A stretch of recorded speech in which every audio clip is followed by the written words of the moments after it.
Halo rekan mahasiswa, kembali lagi dalam inisiasi kelima. Kita akan mempelajari modul 6, buku materi pokok EKSI 4202, mengenai pengadilan pajak, pengaturan, dan proses penyelesaian sengketa dan gugatan perpajakan. Di dalam inisiasi kelima ini terdapat PowerPoint, materi pada modul 6, forum diskusi, OER, dan tes formatif. Silakan dipelajari materinya, aktif dalam forum diskusi, dan menjawab tes formatif yang ada. Tetap semangat.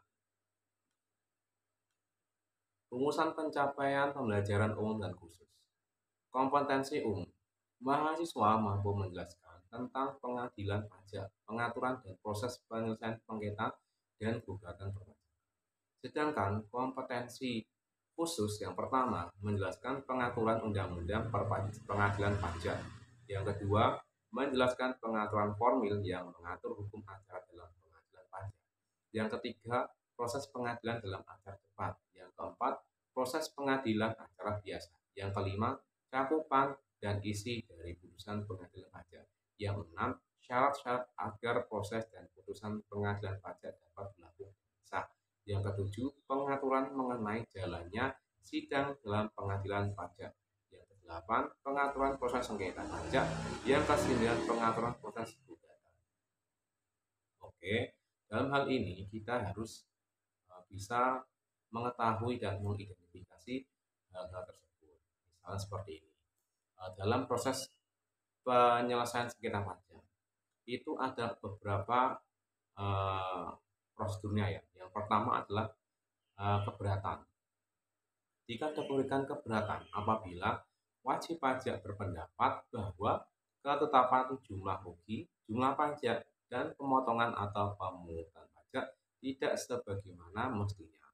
Wajib pajak hanya dapat mengajukan keberatan kepada Direktorat Jenderal Pajak atas suatu penerimaan. Yang pertama, surat ketetapan pajak kurang bayar.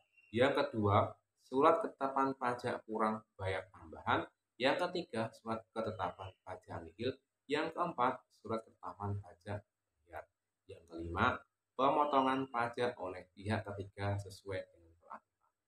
Surat keberatan oleh wajib pajak dapat disampaikan secara langsung, pos maupun online atau e-filing melalui laman resmi Direktorat Jenderal Pajak atau penyedia jasa aplikasi perpajakan resmi. Tanda bukti telah diterimanya surat keberatan berupa tanda penerimaan surat dari petugas pajak, bukti pengiriman surat melalui pos, dan bukti penerimaan elektronik. Yang kedua, gugatan. Gugatan merupakan upaya hukum berdasarkan peraturan perundang-undangan yang dilakukan wajib pajak atau penanggung pajak terhadap pelaksanaan pajak yang ditanggung atas terhadap keputusan dapat diajukan.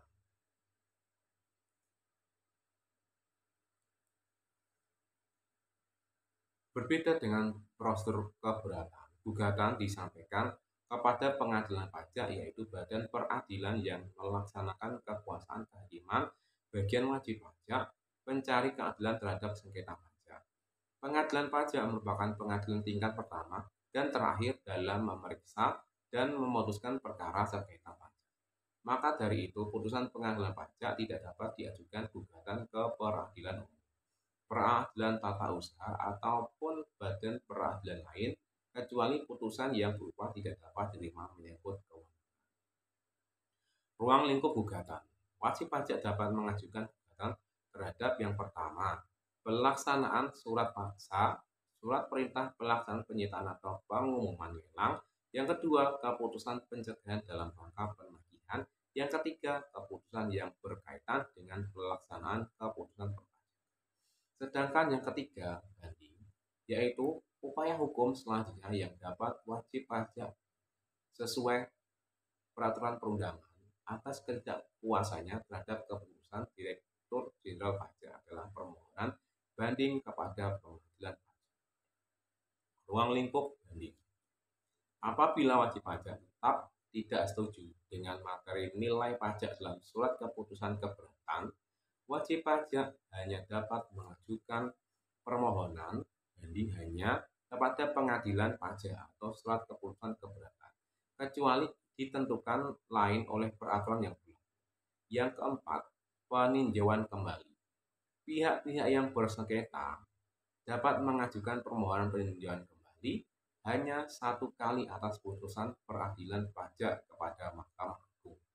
Permohonan peninjauan kembali tidak menangguhkan atau menghentikan pelaksanaan putusan pengadilan. Ruang lingkup peninjauan kembali. Permohonan dapat diajukan dengan alasan pertama, putusan pengadilan didasarkan pada suatu kebohongan pihak lawan berdasarkan bukti-bukti yang kemudian dinyatakan palsu oleh hukum pidana. Yang kedua, bukti tertulis baru yang dapat menghasilkan putusan berbeda.